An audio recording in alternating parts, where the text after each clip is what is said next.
The world of sports lost a true pioneer and icon this past week. The world of Major League Baseball and the world of sports had to say goodbye to a true ambassador of the game. Tonight, we celebrate the life and the career of perhaps the greatest of all time, Hank Aaron. Hello, friends, and welcome to another edition of Strictly Sports. I am your host, Anthony Floyo. I am joined by good old MF Michael Fletcher. We are maybe awaiting the presence of Michael Bullock. If he comes in, we will catch him up on what he missed. If not, then hopefully we'll have him back with us tomorrow night for the Cerebral Smack Talk. Everybody knows 2020 was the hardest year of all time. But so far, this year has not been any better so far, with everything going on in the world, and now this. Hank Aaron, a pioneer, an ambassador, and one of the good guys, if you will. Now, I know this one hurts especially for anybody who happens to be a fan of the Atlanta Braves. And that would have to include good old MF Michael Fletcher, because we all know he is a diehard Atlanta Braves fan, and I know this one hit him really hard. But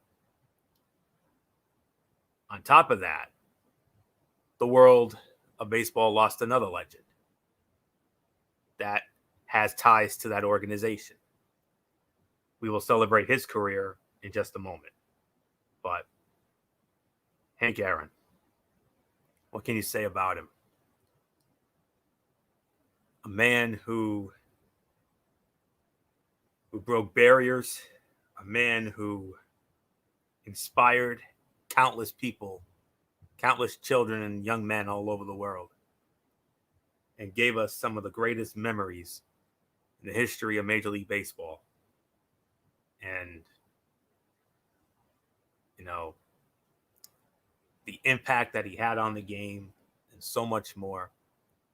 I'm going to get rid of the graphic for just a moment, so I could take a moment to run down his incredible career. 86 years old. He played for 22 years. He debuted on April 13th, 1954 for the Milwaukee Braves, and his last appearance was on October 3rd, 1976 for the Milwaukee Brewers. He started in the Negro Leagues as a member of the Indianapolis Clowns in 1952. He played for the Milwaukee/Atlanta Braves for 20 years, from 1954 to 1974. And then from 1975 to 1976 for the Milwaukee Brewers. 25-time All-Star from 1955 to 1975. Won a World Series with the Milwaukee Braves in 1957. That same year, he was voted the National League MVP. 3-time Gold Glove Award winner from 1958 to 1960. 2-time National League batting champion in 1956 and 1959. 4 times he led the National League in home runs in 1957, 1963, and then 66 to 67. Led the National League in RBIs 4 times. 1957, 1960, 1963, and 1966. His number 44 jersey was retired by both the Atlanta Braves and the Milwaukee Brewers. Inducted into the Braves Hall of Fame, the American Family Field Walk of Fame, the Major League Baseball All-Century Team, and he holds the record for the most career RBIs, 2,297. Career total bases, 6,856. 1,477 career extra base hits, and the 25 All-Star appearances. First ballot Hall of Famer, he was rightfully inducted in 1982. He garnered 97.8% of the vote. Darn near unanimous. And that's all there is to it. I mean, he recorded his 3,000th hit. Trying to find when that was. May 17th of 1970, he collected his 3,000th hit against the Cincinnati Reds.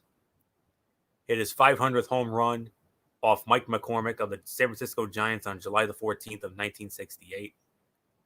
July 31st of 69, Hank Aaron hit his 537th home run. He surpassing Mickey Mantle.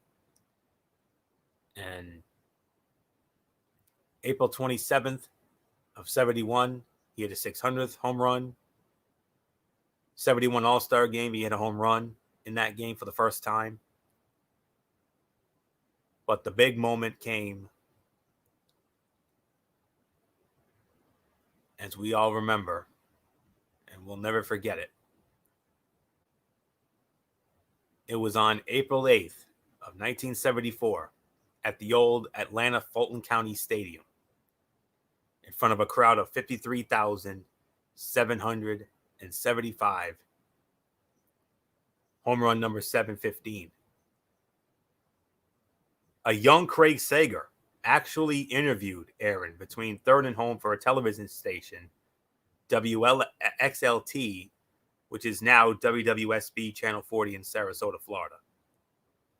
Aaron's parents ran onto the field, and Braves announcer Milo Hamilton driving to left center field. That ball is going to be out of here. It's gone. It's 7:15. There's a new home run champion of all time, and it's Henry Aaron. The fireworks are going. Henry Aaron is coming around third. His teammates are at home plate, and listen to this crowd. Man, what we would have given to have been there for that moment. And his final home run came on July 20th of 76 in Milwaukee. And over the course of his record-breaking 23-year career, he averaged a batting average of .305 with 163 hits a season while averaging just over 32 homers and 99 RBI a year. Had 100-plus RBI in the season 15 times, including a record of 13 in a row. His All-Star plaque reads, and I'm quoting the exact wording on his Hall of Fame plaque in Cooperstown. Hit 755 home runs in 23-year career to become Major's all-time homer king. Had 20 or more for 20 consecutive years, at least 30 and 15 seasons, and 40 or better 8 times. Also set records for games played, 3,298. At bats, 12,364. Long hits, 1,477. Total bases, 6,856. RBIs, 2,297. Paced NL in batting twice and homers, runs batted in, and slugging percentage 4 times each. Won Most Valuable Player Award in NL in 1957. Known as Henry L. Hank Aaron, Milwaukee, NL, Atlanta, NL, Milwaukee, AL, 1954 to 1976. MF and I were very fortunate and blessed. Back on August 25th of 2001, along with my father and my late great Uncle Eddie, on a Saturday afternoon, the 4 of us went down to Cooperstown, and it was one of the greatest days of our lives. And we got to see that very plaque. And I can't tell you how awe-inspiring it was to see. I pray one day we'll get to do it again. I mean, because it was it was a sight to see, and why not? I mean, because this gentleman, you know, not just on the field but off the field, you know, just an all around man of class, a man of goodwill, of good faith, just like I am, and MF as well, and I know Bullock if he was here, but I mean, honestly, I mean, I am the baseball guy here, but I don't think I can put in the right words for this. I mean, before I give it to MF, because I know MF can paint this picture better than I can. But nonetheless, I'm just gonna do what I always do and say to Hank Aaron there, good sir, we thank you for the memories. We thank you for the inspiration. And we thank you for Hank Aaron, one of the greatest of all time, if not the greatest of all time. And in my opinion, he is to me still the true home run king. That's just how I personally feel about it. Rest in peace, good sir. And God bless you for everything that you did for the game of baseball and making it what it is today. This was a true pioneer, a true trailblazer, and this is a guy who inspired countless players and all that. And if not for this man here, the game of baseball wouldn't be what it is today. He's right up there as one of the true ambassadors of the game. I think of him. I think of Cal Ripken and Derek Jeter. I mean, those guys, to me, were the true ambassadors of the game who played the game the right way, the honest way, and there's nothing else to say. So, rest in peace, good sir. You may be gone, but you will never, ever be forgotten. That's all I can say about this. I'm going to bring in good old MF Michael Fletcher. MF, I mean, we've had a lot of close to home deaths over the last year or so, and years, for a long number of years. But I know when it comes, it's well documented. You are a diehard Atlanta Braves fan, and these last few months have not been easy for you guys. I mean, ever since coming up just short in the LCS against the Dodgers, and now you lost the man who pretty much put this franchise on the map. And I know it's this one that's got to be extremely hard for you. For a number of years, Hank Aaron was the face of the Atlanta Braves. I mean, he is the quintessential face of the team. Anybody who knows Atlanta knows Aaron. Everybody who knows knows the contributions he made, what he had to go through the Negro Leagues, through playing in Milwaukee as the Milwaukee Brave, and then relocating when they went to Atlanta and becoming basically one of the faces of that team. And without a doubt, the most recognizable name in all of the Atlanta Braves. I mean, he's the one guy that you think synonymously with Atlanta. Yeah, you got the Glavins, you got the Maddoxes, you got Bobby Cox, you got, Chipper Jones. But the one name that everybody would say, who is the greatest Atlanta Brave of them all? Henry Aaron is that guy. He was the model citizen. Despite going through segregation, going through the horrible things that he was going through as an African American, he was one of the few that broke through in a segregated South in Atlanta, Georgia. That was really a hotbed for discrimination, for racism. And he was the model citizen. Never wanted it to be, he was always genuine and courteous and a gentleman. And that's the true nature of what he was. Everything that you've been hearing in the last couple of days since the tragic news of his passing was what a great individual he was. What a great human being he was. He was the guy that was willing to take the shirt off the back to give it to an individual. That's stories that you kind of want to wish that you hear nowadays that you don't hear much about. If you want to talk about true role models of the game, he's it. There's no one else. It was before my time, so I didn't get to see him play. But just to hear about the 715 and everything else and all of the success that he had and just the I guess you can say all of the accolades that he's garnered, it makes him not just one of the greatest.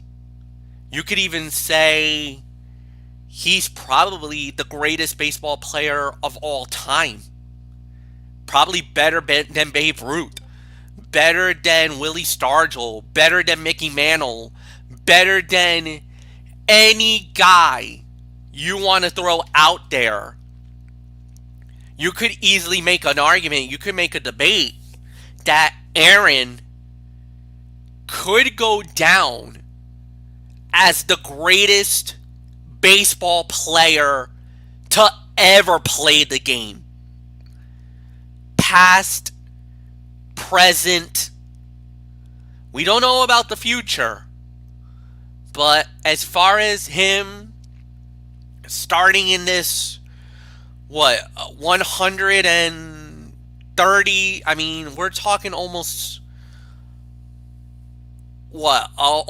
200 years of baseball, Anthony, we're talking about with the game.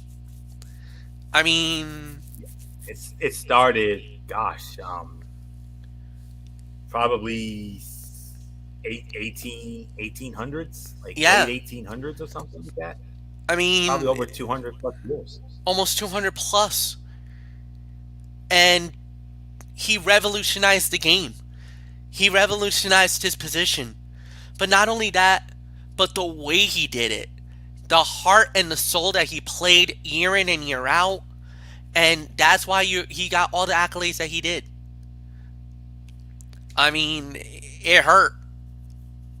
Obviously, to hear the news about his passing rocked me to the core. I was devastated. I was heartbroken. I don't think I've had so many celebrity deaths or professional deaths that kind of rocked me to the core. This one was the most hardest one because of the fact that just the legacy that he left, the lineage that he has, and the respect and the love that he has for the community and for the city and everything else. Yesterday at Truist Park, right in that little shrine that's out before you get into the baseball field, there's a shrine of legendary moments, legendary players, like a Hall of Fame over there. And there's a monument of Henry Aaron that documents the 715th home run, where the marker, where the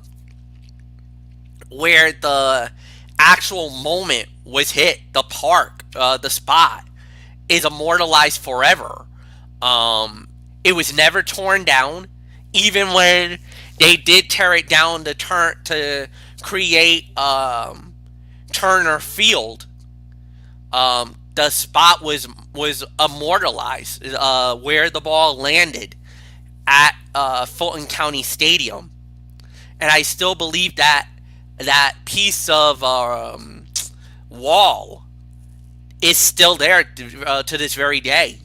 I know they made that as an emphasis that they did not want that spot to be ever torn down ever again. Even regardless when they tore down Atlanta Fulton County Stadium, which I believe was like in 1996, um, to make way for the parking lot for Turner Field. Um, that that piece of the wall where the stadium stood, where the ball landed when it went into the bullpen at Atlanta Fulton County Stadium is still there. And there's a shrine inside of Truitt's Park that was adorned by flowers, by Cars sympathy. Um, my thoughts and prayers are with the family. And this was a genuine loss, one of devastation and heartbreak, and one that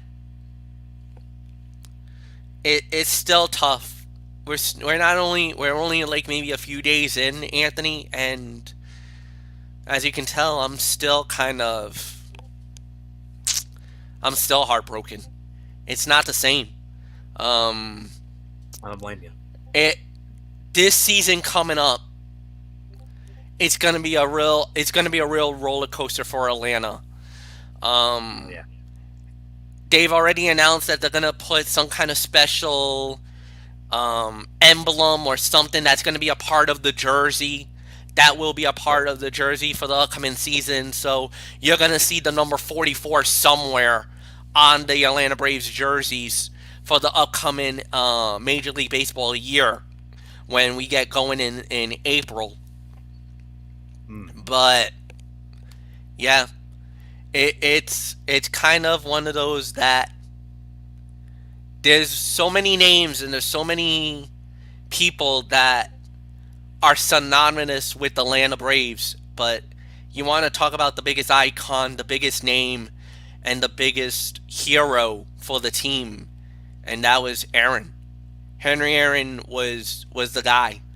Um, he will be missed. He is adored by the legion of fans, and it doesn't matter if you're black and white, if you're from Atlanta or not from Atlanta, because of the fact that the Atlanta Braves was such a national entity thanks to Ted Turner and the Superstation TBS. Um, Speaking of, yeah, I mean it's a tragedy and it's a heartbreak that I know a lot of Braves fans have had very sleepless nights for the last few days. And then on top of that, not only did we lose that, but Anthony, to go into the next story, um, we had another man who is a big name, not as synonymous with the Braves, but if you remember him on the Superstation TBS, he was definitely one of the more influential voices of the Atlanta Braves as the color analyst for a number of years. So, yeah, Anthony, I'll toss it to yep, you. yep, and I'll give it to you to start off. Um, yeah, very hard indeed, and it's not often. I mean, this is one of the rare times where we usually only address one death, but I never thought in my wildest dreams we would end up addressing two in the same show. But the world of baseball has already lost some legends this year. Not just Henry Aaron, but we also lost Tommy Lasorda recently. I mean, that's another living legend. And uh, John Sutton, who passed away 9 days ago. Um, Henry Aaron was last Friday, this past Friday, the 22nd. Just 3 days before, on the 19th, John Sutton with was a pitcher. Um, by the way, Hank Aaron was 86 years old when at the time of his passing. Just a couple weeks, just about 2 weeks or 2 or 3 weeks shy of his what would have been his 87th birthday. But as far as what happened to Henry Aaron, he died in his sleep. Cause of death was listed as natural causes. They already held his funeral, and man, but Don Sutton, take a look. He passed away cancer.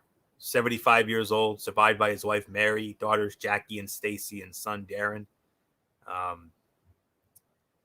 I know MF. That's how you best remember him from his broadcasting days with the Atlanta Braves, especially on the Superstation TBS, obviously.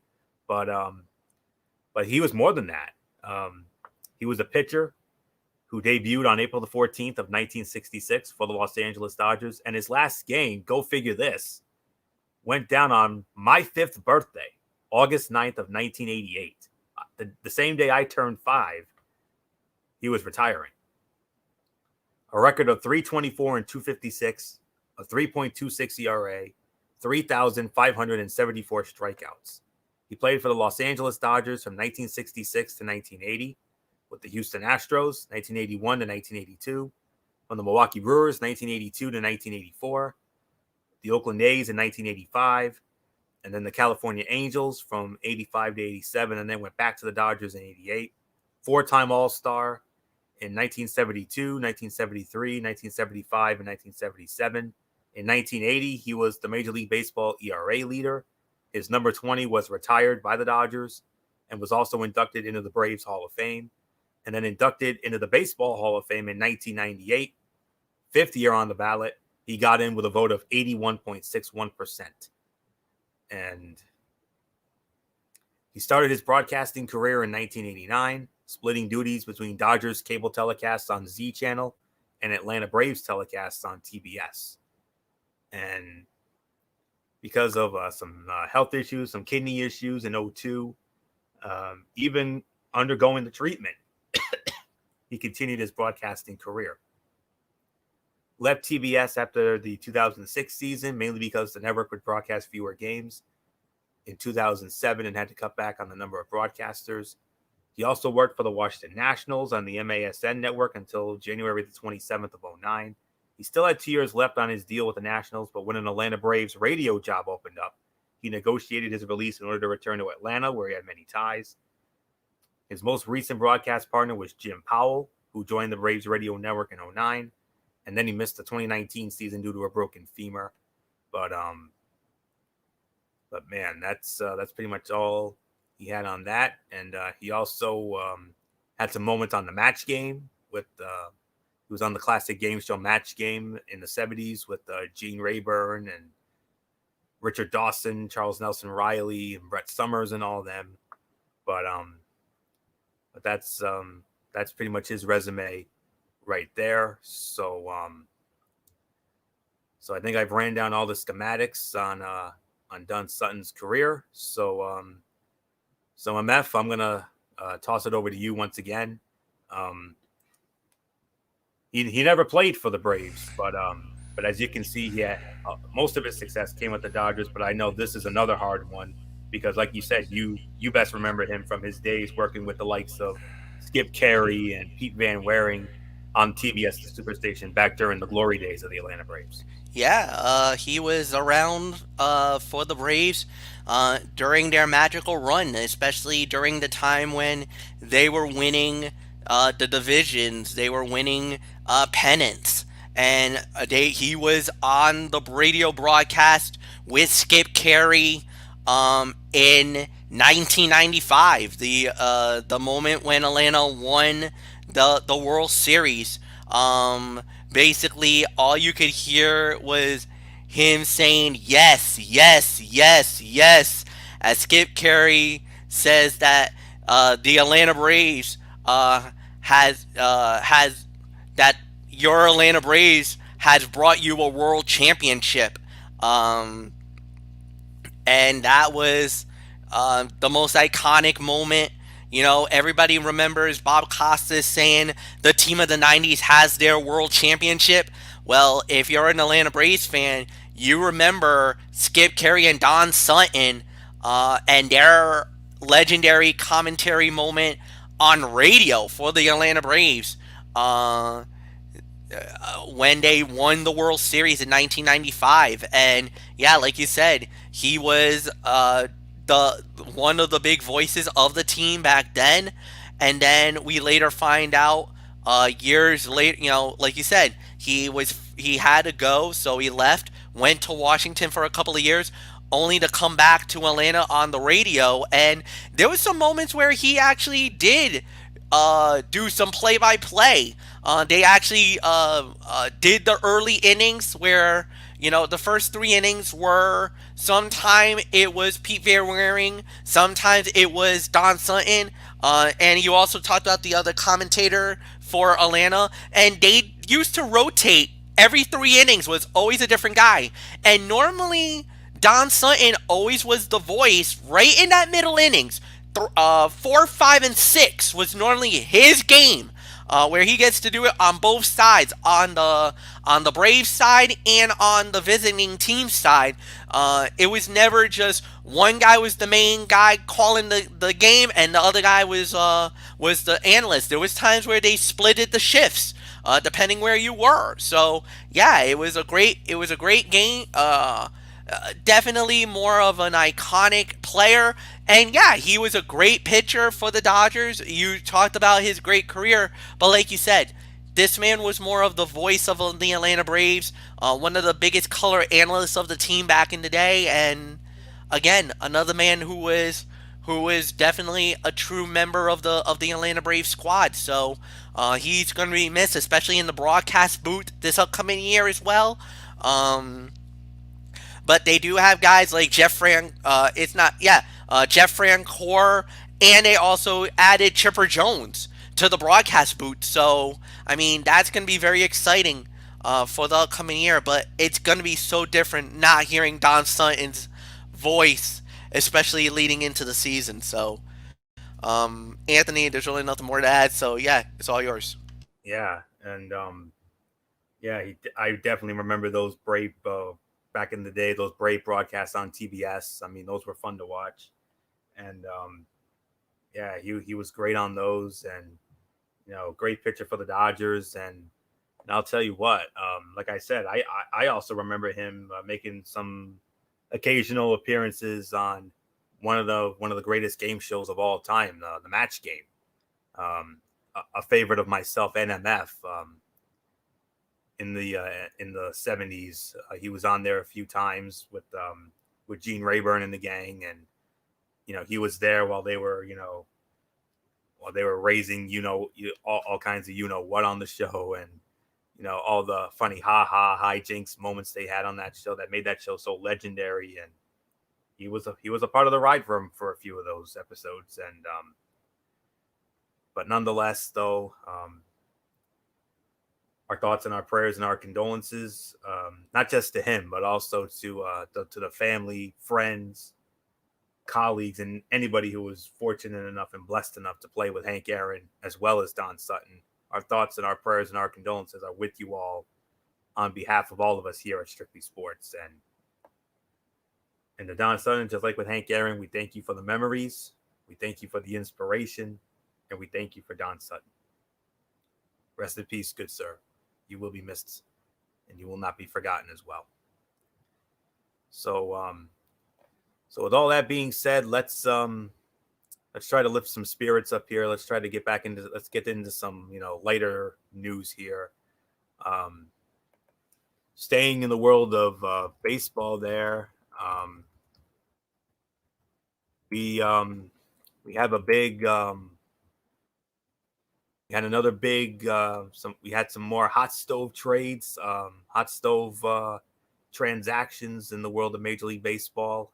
Kiki Hernandez has agreed to a 2-year, $14 million deal with the Boston Red Sox, and he has spent the past 6 seasons with the LA Dodgers, and he played a role in the Dodgers World Series win over the Tampa Bay Rays last season. While Hernandez has primarily been an outfielder during his 7-year career, he also spent time at every infield position for the Dodgers, besides pitcher and catcher. He is also a solid hitter with some pop, as evidenced by his career-high 21 home runs to go along with 52 RBI in 2018. He followed that up with 17 homers and a career-best 64 RBI the following year. Last season, Hernandez appeared in only 48 games due to the fact that the season was shortened by COVID-19, but was fairly productive. .230 batting average, 5 homers, 20 RBI, and 20 runs scored as a jack of all trades. He appeared in 17 playoff games during the Dodgers World Series championship run. No shortage of playoff experience with 58 postseason games to his credit, and has been a dominant force at times at the plate. Hernandez hit .444 with 3 homers and 7 RBI in the 2017 NLCS, and then hit .308 with 2 homers and 2 RBI in last year's NLCS. In addition to his versatility and playoff experience, Hernandez likely appeals to the Red Sox due to his ability to hit left-handed pitching. Hernandez slashes .263, .345, and .474 against lefties during his career compared to .222, .286, .386 against righties. And Hernandez also has experience with Red Sox manager Alex Cora, who selected him to be a part of Team Puerto Rico in the 2017 World Baseball Classic. Now headed to Boston, Hernandez should have a solid opportunity to win the starting second baseman job, since the Red Sox are lacking great options at that position. Aside from that, Hernandez could fill in essentially everywhere else on the diamond as well, making him a hugely beneficial and valuable addition. Great signing. I'm very pleased. I'm very happy with the move, and I know Bullock's got to be happy about it. So that's my Tim McCarver side of things. So MF, the Joe Buck to my Tim McCarver here. What says you on this whole thing? It was a big move. I know a lot of Red Sox fans were really getting on the team about not making any offseason acquisitions up to this point, but to get Kike Hernandez, that's a huge get. I mean, that's a guy who could really help the lineup, really help the team. I don't think that you can get any better than what you got right there. So, now Kike Hernandez, a big get for the Boston Red Sox, and that really will help them because look at all the moves that's been happening. The Yankees got better. Toronto has gotten better. So Tampa, you better watch yourself this upcoming year. Yeah, you made it all the way to the World Series, but you got 3 teams. And now that Kike Hernandez is joining the team with Alex Cora as the manager, I mean, all of a sudden, that AL East gotten very interesting, to say the very least. I think Boston needs to add a couple of more weapons. If they do, then we might have a legit 4-horse race going into the upcoming season. Right now, I'd probably say Tampa's the favorite, with maybe the Yankees at 2 and Toronto at 3. But my goodness, what a momentum, what a great moment for the Red Sox to get Kike. Yeah, and there was another move that we do need to address. It also involves the Red Sox. And for the first time in 7 years, they made a trade with their most hated rivals. How about this? The New York Yankees announced on Monday that they have traded pitchers Adam Ottavino and Frank German to the Boston Red Sox for a player to be named later in cash considerations. Lindsay Adler of The Athletic first reported the deal, and per Mark Feinsand of MLB.com, it's the first trade between the teams since the 2014 trade deadline, when New York acquired Stephen Drew for Kelly Johnson. And the Red Sox are basically buying prospect Frank German, as they pay all but $850,000 of the remaining money owed to Adam Ottavino, who struggled in 2020, and Boston can hope for a rebound from the veteran righty as well. And the Ottavino trade likely paves the way for Brett Gardner's return to the Bronx now that the Yankees have created some more payroll flexibility. And the Yanks are receiving a player to be named or cash considerations in the Ottavino trade, more importantly, it frees about $9 million in spending cash for them to stay under the luxury tax. So those are all the schematics here. I just wanted to address that real quick. So MF, for the first time since the 2014 trade deadline, the greatest rivals in the history of the game have actually agreed to a deal. How about that? Yeah, they actually decided, you know what? Let's work together on this one. I know a lot of people are like, wait a minute, Yankees and Red Sox made a trade? That's unheard of. Well, it has happened before, like Anthony has alluded to. But like you said, that was a good trade. It was a good move. It was much needed. Adavino didn't really deliver in the way that I know the Yankee fans were hoping for. So you needed to get him out of there in the worst possible way. The Red Sox are desperate. They need some help. They're looking for any way to get themselves going. So to pull a trade off like that, especially in this era, in this time of the season, good trade, good move. And hopefully this works out for them in the long term, but we'll have to wait and see. But at the end of the day, I think it was a good move all the way around. It had to be done, and yeah. So Adavino going to the Red Sox. Like you said, hopefully the Red Sox got themselves a good. Hopefully it turns out to be a better moment for them, and it helps them out in the long term. But again, we just got to wait and see how it plays out. But yeah, a must-needed trade, a trade that had to be done, and well done by both teams. And we'll see if it pans out down the line. So nothing more to say, Anthony. It's yours. Yeah, Ottavino had a rough 2020 season, finishing 2-3 with a 5.89 ERA, a 1.58 WHIP, and 25 strikeouts in 18 of the third innings and 24 total appearances. It was an unusually poor showing from Ottavino, who has a career 3.53 ERA and was far better for the Yanks in 2019. He had a 1.90 ERA and a 1.31 WHIP in 73 appearances. For both teams, the move made financial sense, with the Red Sox potentially gaining a nice addition to their bullpen, who they could flip mid-season if they become sellers. And what's more surprising is the Yankees and Red Sox doing business together. The hated rivals have made just 2 trades together since 1998 and have very rarely done business together. You could hardly blame the Red Sox for not calling up their rivals since famously trading them Babe Ruth in 1919 for $100,000, a deal so bad it was blamed for Boston's 86-year title drought. The teams have had large droughts between trades before. According to CBS Sports' R.J. Anderson, the teams went 14 years between deals together in the 1970s and 80s before swapping Don Baylor and Mike Easler in 1986. Deals have been even rarer this century as the rivalry was reignited in a big way, namely through Boston's drought-ending 2004 title, which included a reverse sweep of the Yankees in the ALCS. Red Sox have won 4 titles this century as opposed to 2 for the Yankees. So,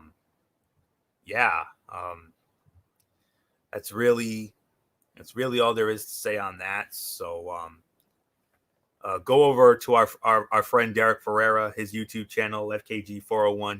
He broke the news about this trade earlier this week. So check out his video because he went really in depth on it. So that's all we can say on this. And then our final baseball story of the evening, and this one very controversial indeed. But then again, we kind of had a feeling it was going to happen.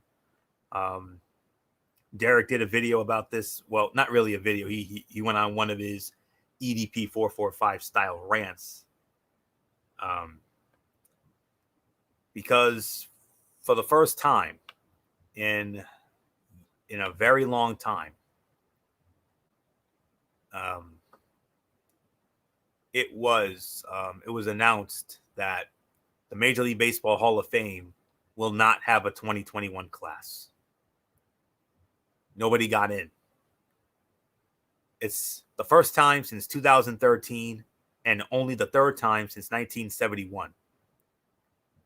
The eligible Hall of Fame voters of the the BBWAA did not collectively check the box of any Hall of Fame candidate at a 75% clip. Since there was no Veterans Committee meeting in December due to the annual winter meetings going virtual, this is the first totally empty Hall of Fame class since 1960. Back in 1960, the ceremony was canceled because there was no one to celebrate. This time around, there's still Derek Jeter, Larry Walker, Ted Simmons, and the late Marvin Miller to celebrate from the 2020 class after last year's ceremony was postponed by the pandemic. And that'll be in July of this year. There's no 2021 Hall of Fame class, but the 2020 class will be celebrated in July of 2021. That it doesn't actually even sound that weird is a testament to all we've been through to these last 12 months. Even examining the ballot superficially, it's strange. We've got a 7-time MVP who can't crack 62% of the vote. Neither can a 7-time Cy Young winner. We know why, of course, but so does Hall of Fame Commissioner Bud Selig, just as he nudge, nudge, wink, wink, knew what was happening in the late 90s. It seems that the players during the so-called PED era get to pay for their transgressions, which weren't punishable at the time. Though the boss who looked the other way while baseball rebounded from his lost World Series gets to join the hallowed halls. Of course, the evening was owned by Curt Schilling in a way only he knows how to own it. He would have already been a major part of the story, being the one closest to enshrinement and having a decent shot at getting in next year. He got 71.1% of the vote for an honor he says he doesn't feel he deserves, and still lashed out at the electorate as a whole. He wrote a letter to the Hall of Fame privately and for their eyes only, but shared it on multiple social media accounts and kept sharing it, seemingly so as many people as possible would catch a glimpse of his private letter. You know, the old, I don't want any attention, so let me keep reminding you how much I don't want attention move. The funny thing is, had he actually been private all these years, he would have been celebrating becoming a Hall of Famer on this night. I'd be willing to wager, and I'd be sitting here saying it was long overdue. Instead, we're discussing his I'm totally not mad, I'm actually laughing letter. And he asked to be removed from the Hall of Fame ballot before his 10th and final try. He was only 16 votes shy of making it this time around. For so long, my jaw would have been on the floor even thinking about someone so close to making the Hall publicly asking off the ballot. But, it is what it is. And of course, there's the general outcry to an empty class. Derek Ferrera, he blames the writers. He went on a profanity-laced tirade about the writers and said that the writers, are to blame for all this. But, as a fan of the game, I'm not really happy about it. I wanted to see some new guys get in there, but but at the same time, COVID and everything else, I don't really have a huge problem with it, and Cooperstown won't either. They got the Jeter traffic coming anyway, and even if some disagree with the specific selections, the process yielded 23 new Hall of Famers and BBWAA votes from 2014 to 20. Having seen so many worthy candidates become Hall of Famers, in that time, a blank class here was perfectly defensible in the big picture. There was actual substance to the vote this year. Scott Rowland, Billy Wagner, Todd Helton, and Andrew Jones deservedly made big gains. Mark Burley, Tim Hudson, and Torrey Hunter all survived the 5% rule and will get their second chance next year. And Bobby Abreu got a bump in his second year. And substance takes a back seat to theatrics, and the residue of 2020-21 will be felt in next year's cycle. Bonds, Clemens, Schilling, unless his request is rectified, and another polarizing figure, Sammy Sosa, will sit on their 10th and final ballot. As if that wasn't enough for the folks tired of all the discourse, Alex Rodriguez and David Ortiz come on the ballot for the first time next year. Yep, brace yourselves in advance, folks. The discussions, not only concerning how to judge the players' on-field exploits, but also focusing more and more on the character clause in the Hall of Fame voting rules, will only intensify. How to weigh possible off-field indiscretions. Omar Vizquel, under investigation for a domestic violence allegation. There are others on this ballot who had domestic violence allegations in the past. Will also intensify as voters try to be consistent. It's fundamentally impossible to achieve such a thing, but it's also human to strive for it. And what a difference a year makes. It's been a weird year, hard year, But we could also point to another stale and mindless phrase. The more things change, the more they stay the same. Next year at this time, we'll be talking about all the hard ringing with the ballot. People will be angry about myriad things relating to the Hall of Fame. And we'll be sitting here tracking who made progress toward possible future enshrinement. Perhaps there will be a new Hall of Famer or two, though, as that is actually what the Baseball Hall of Fame is about, or at least it should be. Fans don't care to see all the agonizing by writers about how heart-wrenching the decision is, and the process is best when the bile is kept to a minimum. I'm not expecting that picture to come into focus, but you never know. A lot can happen in 12 months, as all of us can attest.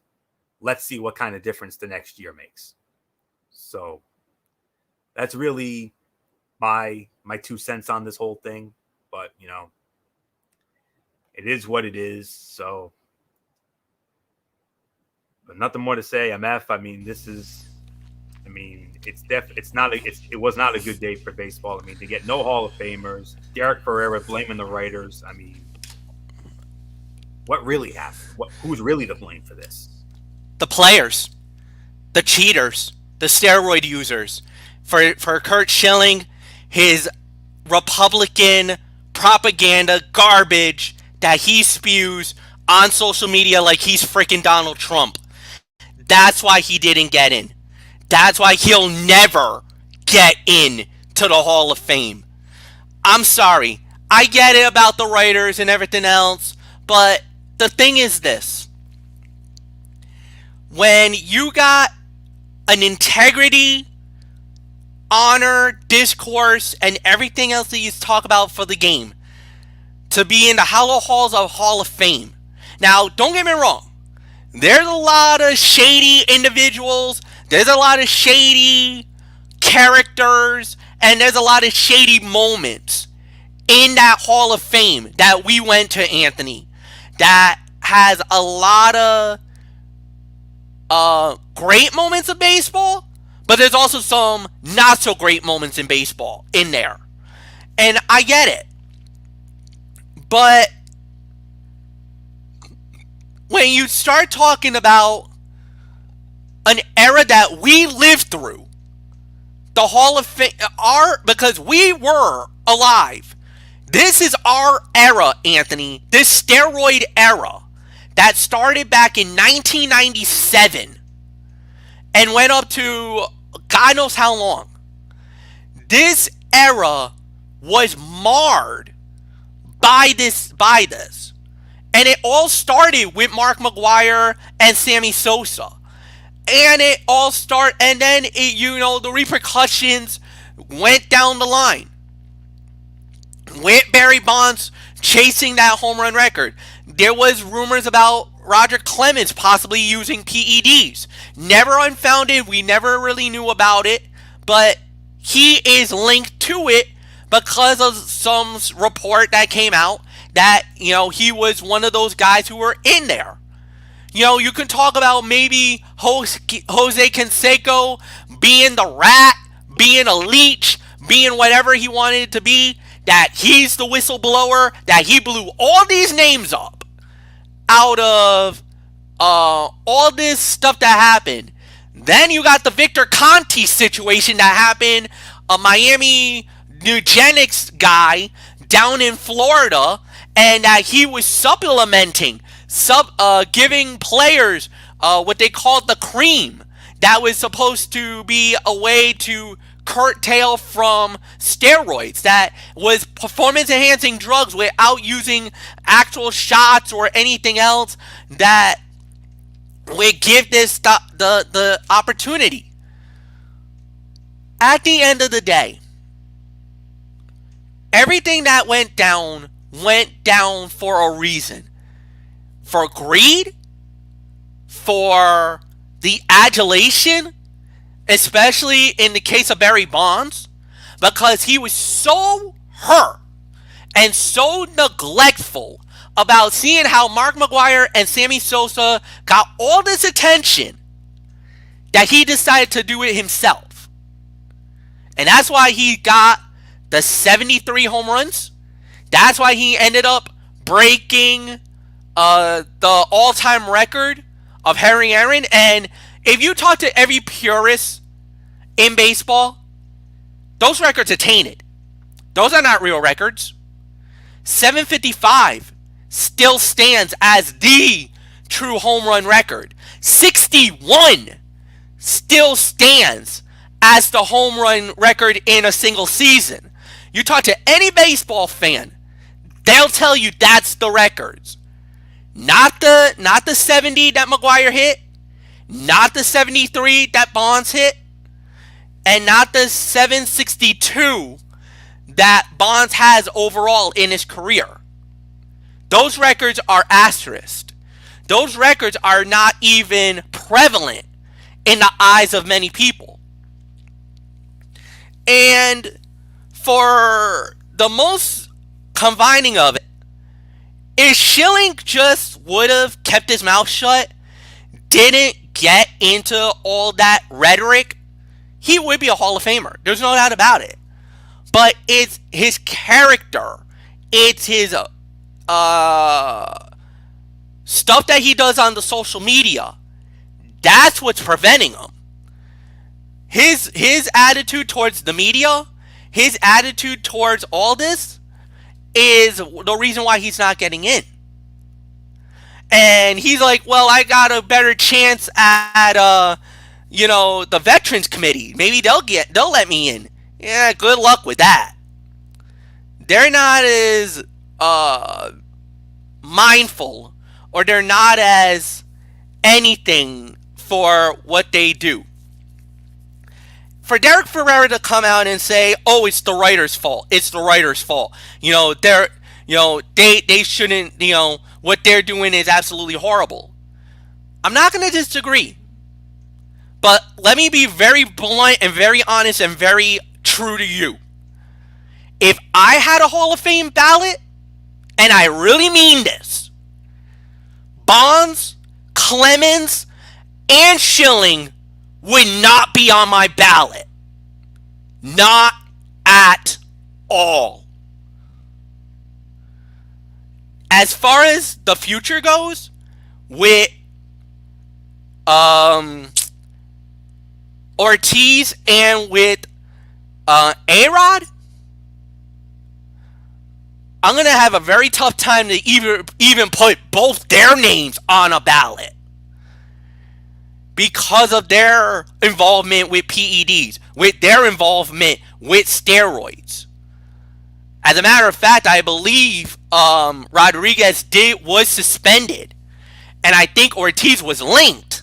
Never was suspended, but I think was linked to that Biogenesis thing in Miami, to the Victor Conti. I know he was linked. His name was on it. So, and it's a good thing Michael Bullock is not here, because here's something that I would say. David Ortiz will not be in the Hall of Fame.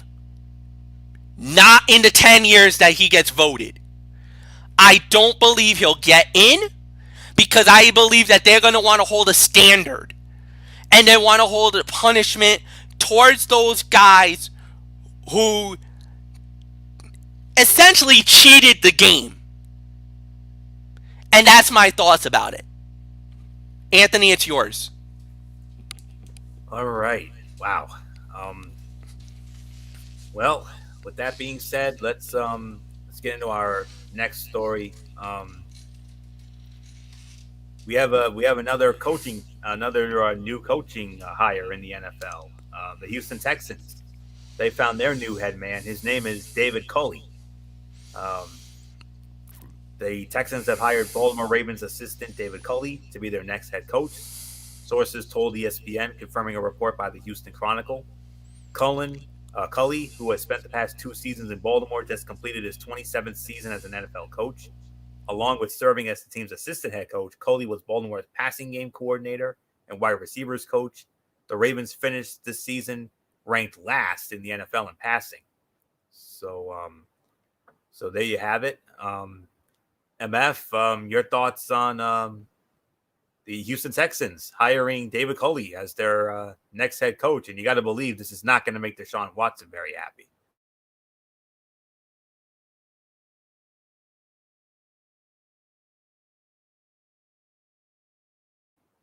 Meth, are you there? Yeah, look, David Culley, like you said, this is a big opportunity for him, especially being with the Houston Texans. But I don't know how that's gonna play out because it looks like he might not have a quarterback. Because of what happened and everything that has happened, another story that came out, Anthony, was that Deshaun Watson has requested a trade. He's out. He wants out of Houston. Let the games begin now. We're going to find out how that plays out. But yeah, at the end of the day, that was a big, big thing. We wish Coley the best of luck. But this is gonna be pretty wild. This is gonna be pretty interesting to see. So, um, I I just wish him the best of luck. That's all I can say. Anthony, it's yours. Yeah, same here. He joins Robert Saleh of the Jets, Brian Flores of the Dolphins, Mike Tomlin of the Steelers, and Ron Rivera. Oh, by the way, cancer-free Ron Rivera, praise the Lord, as active minority head coaches in the league. He's never been an offensive coordinator at the NFL level. He was also an assistant with Kansas City from 2013 to 16. He actually was with my Buffalo Bills in 2017 and 18 as the QB coach. And when the Ravens hired him in 2019, Harbaugh said he was highly respected as a teacher, game planner, and motivator. Chiefs coach Andy Reid told Ed Werder that Culley is a great person and very loyal. He added that Culley will bring positive energy to the building. When the Texans fired Bill O'Brien in October, Houston became the first team with an opening for either position. The Texans hired Nick Caserio as GM earlier in the month and gave him the reins to their head coaching search. And along with Culley, I'm just going to come off this. Amid the Texans coaching search, sources told ESPN that Watson was not happy with the process the organization used to hire Caserio. And sources told Chris Mortensen that regardless of whom the Texans hired as their next head coach, Watson's desire to be traded was not expected to change. Texans coming off a 4-12 year in which Watson played the best football of his NFL career. He set career highs in touchdowns, passing yards, and completion percentage while throwing a career low 7 interceptions. But that's really all we can say on that. We wish Coach Culley the best, and we'll have to wait and see what happens in Houston going forward. So, not much more to say on that. Now we get into the main event of the evening, our recaps of the conference championships, and it starts with the NFC Championship. It was the Tampa Bay Buccaneers and the Green Bay Packers. And when all was said and done, the Tampa Bay Buccaneers knocked off the Green Bay Packers 31-26 at Lambeau Field and advanced to only their second Super Bowl in franchise history. The other, of course, was Super Bowl 37. They won that by beating the Raiders 48-21 in San Diego. Tom Brady advancing to his 10th Super Bowl. He threw for 280 yards, 3 touchdowns, but he had 3 interceptions as well. Leonard Fournette, 55 yards rushing and a score. Chris Godwin, 110 yards receiving. Mike Evans, Scotty Miller, and Cameron Brate had the receiving touchdowns. Defense played very well. They recorded 5 sacks. Shaquille Barrett had 3, and Jason Pierre-Paul had 2. And Sean Murphy-Bunting had an interception. So 5 sacks and a pick for the Bucs defense. Aaron Rodgers, 346 yards, 3 touchdowns, had an interception. Running game got limited. Aaron Jones, only 27 yards. Marquez Valdez-Scantling, 115 yards and a touchdown. Devontae Adams, 67 receiving yards and a touchdown. Tanyan had a receiving touchdown. Their defense did have 3 interceptions. Jair Alexander had 2. Adrian Amos had 1. Kenny Clark had a sack, and that was it. And but let me just say it like this: whether you like Tom Brady or you don't, and MF and I, well, we can attest because of all the years he tortured both the Bills and the Dolphins in his years in New England. I mean, you cannot help but respect him. I mean, he always finds a way to win, and he did it again here.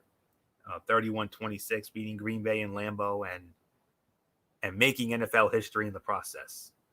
For the first time in the history of the Super Bowl, a team, the host team, will literally be the home team.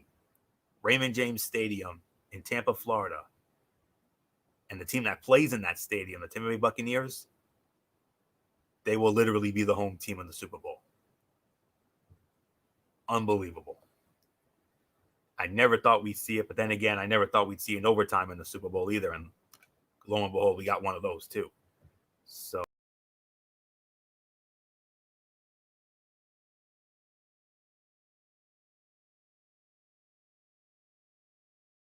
Whoa, okay. Unfortunately, Anthony knocked himself right out for a moment. Oh, nope, there you nope, go. I'm here. All right. Yep. So yeah, I had multiple tabs open and I hit the wrong one by mistake, but here I am. Yeah, Tom Brady now going to his 10th Super Bowl, and it's unbelievable. It's just like what LeBron James has done in the NBA. I mean, going from another team to another team and still getting the same results. I mean, it's just unbelievable. And this team has been really hot over the last couple of months and played their best football at the right time. They got off to a very slow start, but then right around late November and it was right around December that they really started to click, and the offense got red hot, and that's the end of the story. So congratulations to Bruce Arians, the Glazer family, and the Tampa Bay Buccaneers. You're going to be making history. First team to ever play this, to ever literally be the home team in the Super Bowl. I mean, just unbelievable. I mean, what else is there to say on that? So, get a thought on that in a moment. And as for who they will be facing in the Super Bowl, they will be squaring off against the reigning, defending, undisputed Super Bowl champions, the Kansas City Chiefs. As yes, Bills Mafia, the dream unfortunately came to an end. The most magical season for the Buffalo Bills in a very long time.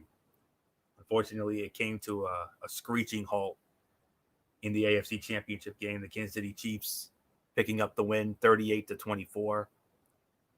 And who else but Patrick Mahomes? I mean, you knew he was going to have a big game, and sure enough, he did. 325 yards, 3 touchdowns, no interceptions. Darrell Williams, 52 yards rushing and a touchdown. Clyde Edwards-Helaire had a rushing touchdown, despite having only 7 yards. Tyreek Hill, 172 yards receiving. Travis Kelce, 2 touchdown receptions to go with 118 yards. Mecole Hardman had a touchdown as well. Defense, the Chief defense. 4 sacks and an interception in the win. And as for Buffalo, Josh Allen, 287 yards, 2 touchdowns, but he threw an interception, played solidly well. He also led the team with 88 rushing yards as well. Cole Beasley, 88 yards receiving. Stephon Diggs, 77 yards receiving. Dawson Knox had a receiving touchdown, as well as Isaiah McKenzie. Defense only recorded 1 sack, and they did have a special teams moment. Mecole Hardman with a muff punt, and Buffalo recovered, but unfortunately it was not enough, as KC was just too much. And the key to this game, let me tell you this. I'm not the analyst here. MF is more of the analyst here, but I'm going to put on the analyst hat for just a moment.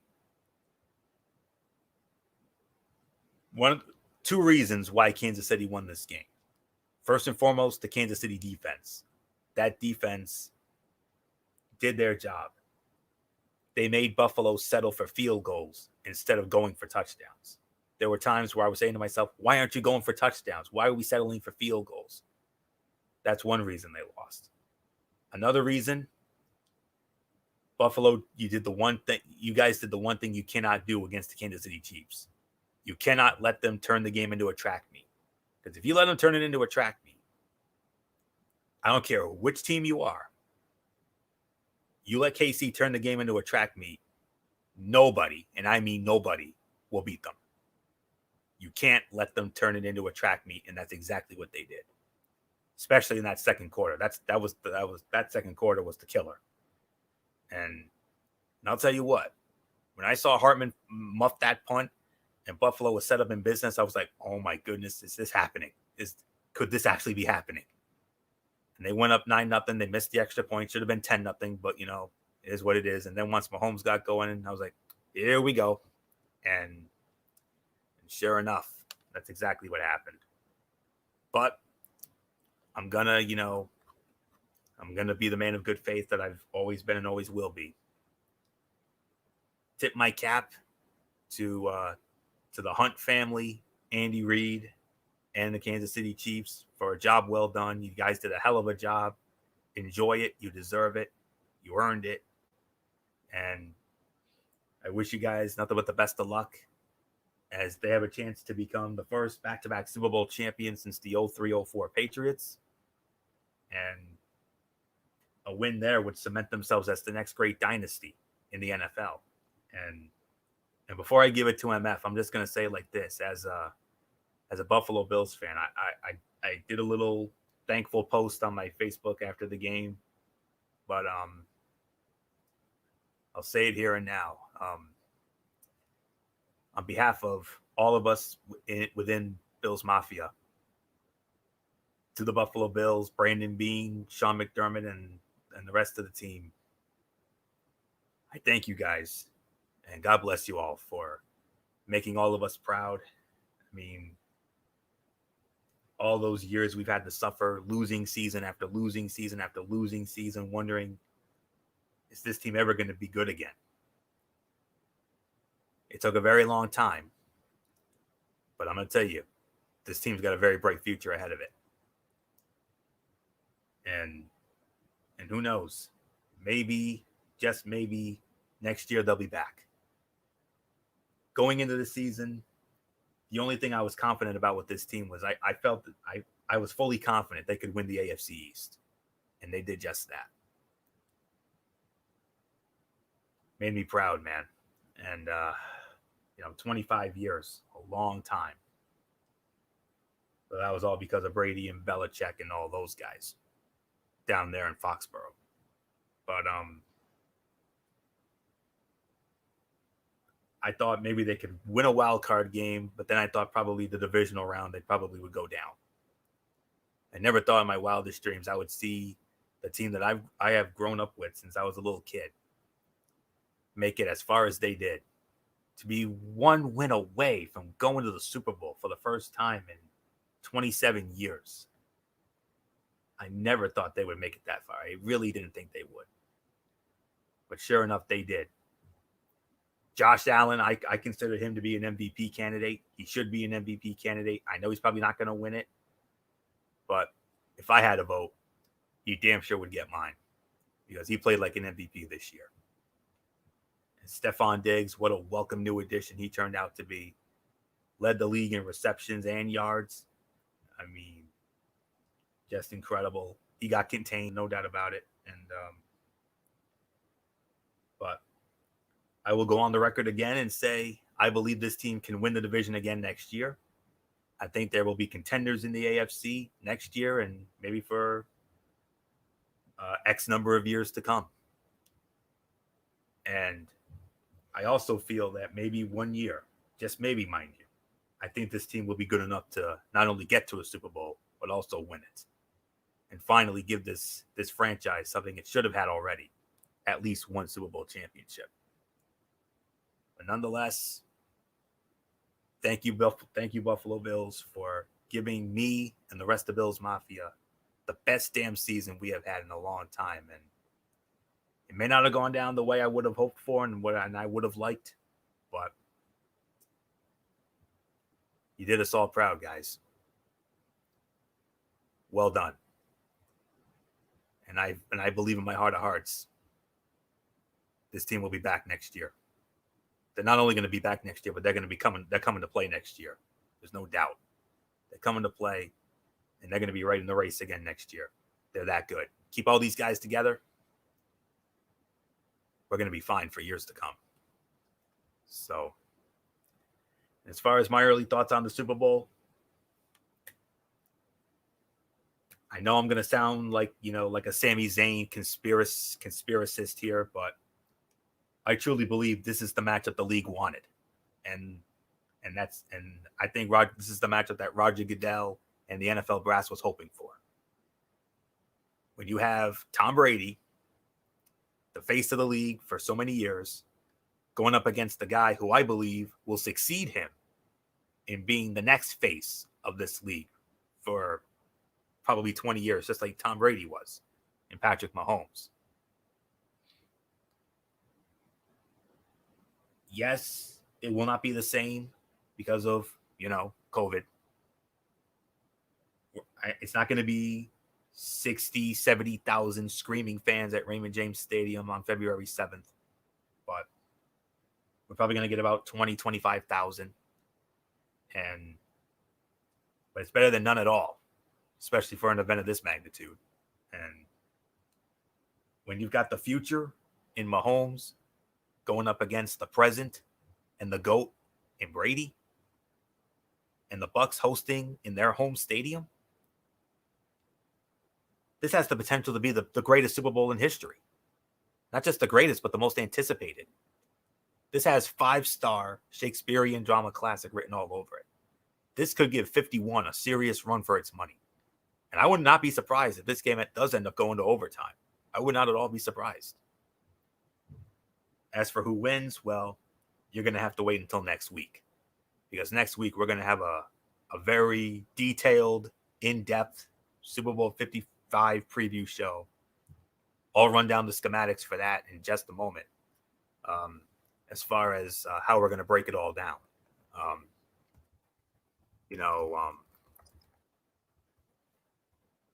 But this has the potential. I mean, and I know once that clock winded down, I'm almost certain Roger Goodell and the NFL brass, they broke out the balloons and the party hats, because I know this is the matchup that they wanted. They want ratings. If this doesn't end up being the highest rated Super Bowl in history, I will be utterly shocked. But next week on our preview show, we're going to break down very simply the Chiefs running game versus the Buccaneers run defense. The Bucs running game against the Chiefs run defense. Chiefs passing game versus Bucs pass defense. Bucs passing game versus Chiefs pass defense. X factors, special teams, coaching, intangibles, prediction. So that's all I can say on this.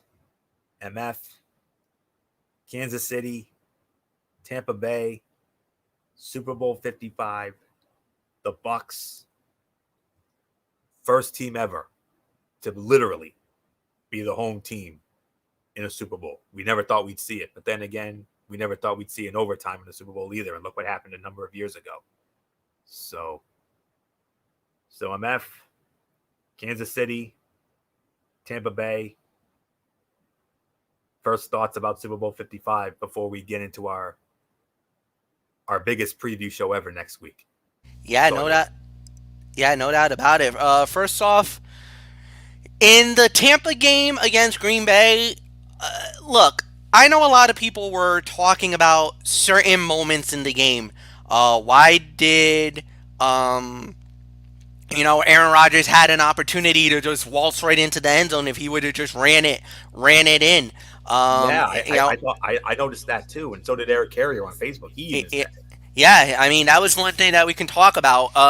Then there was the fourth down call where it looked, you had an opportunity at maybe 7. You decided to go for 3 on that play.